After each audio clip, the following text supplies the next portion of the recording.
నమస్కారం NS news కి స్వాగతం. నా పేరు ఉషా. ముందుగా ముఖ్యాంశాలు. కామారెడ్డి జిల్లా ఎల్లారెడ్డి మున్సిపాలిటీలో గత 20 ఏళ్లుగా 8వ వార్డు 9వ వార్డు మధ్య గల మట్టి రోడ్డు వల్ల ప్రజలు అనేక ఇబ్బందులు ఎదుర్కొన్నారు.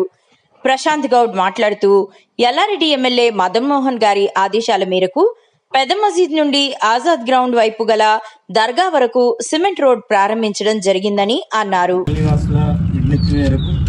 ఎమ్మెల్యే ఆదేశానుసారం ఈరోజు 9వ వార్డుకి సంబంధించిన రోడ్డు ప్రారంభోత్సవానికి అందరం రావడం జరిగింది.